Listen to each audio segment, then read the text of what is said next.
Introduction to Queue data structure. Welcome everyone. We're going to talk about queue, and queue is a linear data structure that follows a particular order in which operations are performed. The simplest way to understand a queue is to think of a line of people waiting at a grocery store. So the first person in line is the first person to be served. And as new people arrive, they join the end of the line. So this is basically the essence of the first in, first out, or FIFO principle. In a queue, the element added first is the first one to be removed. Operations on queues. Let's talk about the primary operations we can perform on a queue. First, we have enqueue, which is the action of adding an element to the end of the queue. Then we have dequeue, which involves removing an element from the front of the queue. We have peek and front. This kind of allows us to view the element at the front of the queue without removing it. We also have is empty to check if the queue is empty, and is full to check if the queue has reached its maximum capacity, which is particularly relevant for queues with a fixed size. And we have a Python example on the right. So if we want to use Python, you can use Python list and call append method to enqueue. And when you are dequeuing, you can call pop method, but provide parameter 0, since you want to pop it in the 0th index. And you can look at the element in the 0th index, and in order to check whether it's empty or not, you would check the length of the queue and see if it equals to 0. Implementation of queue. So implementing a queue can be done in several ways, but the two most common ones are using arrays or linked list. An array-based queue is simple, but has some limitations. One of the limitations would be its fixed size, where we might waste space or encounter overflow.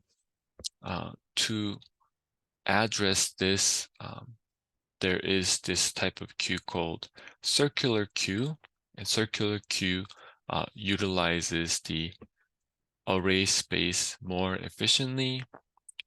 Alternatively, a linked list based queue doesn't have a fixed size and can grow or shrink dynamically, offering more flexibility. Here is a Python example of implementing queue. So we can, there is this method. We have class queue, and we have initialize constructor that initializes queue, and we have enqueue, dequeue, size, and this would be the array based implementation. And if we were to have a linked list based implementation, we would have another class called node, and we would use this node to enqueue. So we would create a new node whenever we enqueue, and whenever we dequeue, we would return if it's empty. Otherwise, we would return the temporary data and then remove the front element.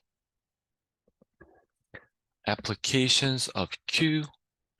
So queues are incredibly versatile and are used in various applications.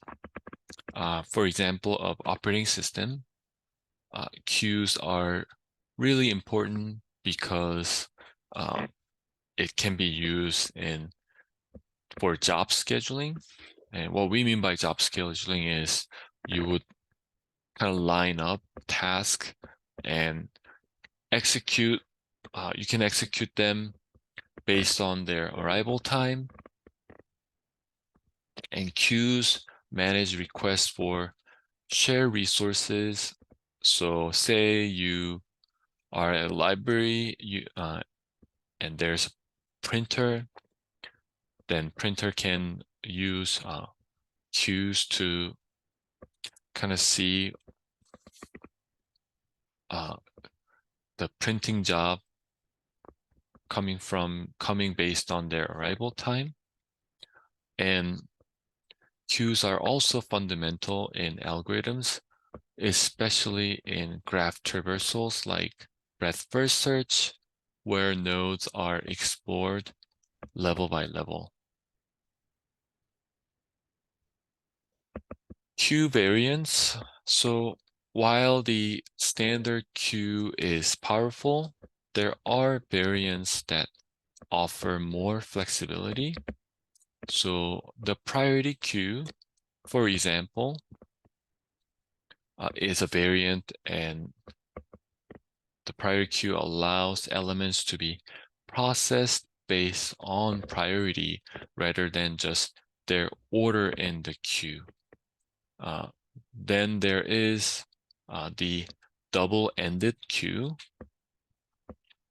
where you can add or remove elements from both ends, so providing a blend of stack and queue functionality. And here is example implementation in Python. So priority queue, we would use heap data structure.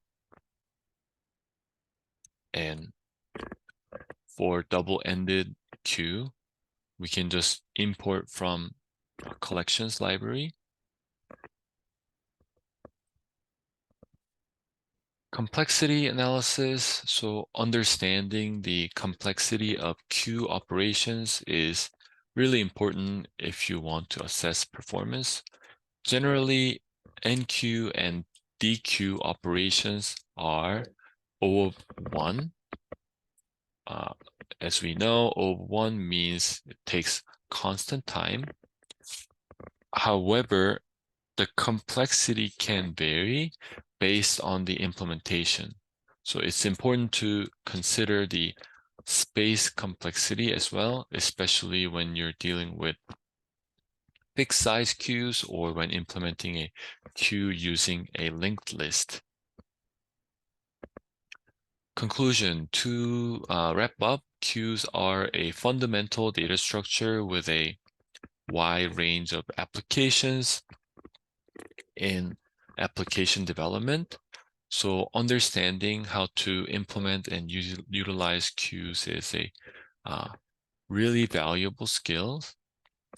For those of you who are interested in learning more about queues, I encourage you to look into online resources and look at some of the queue implementations in Java collections library or Python collections library.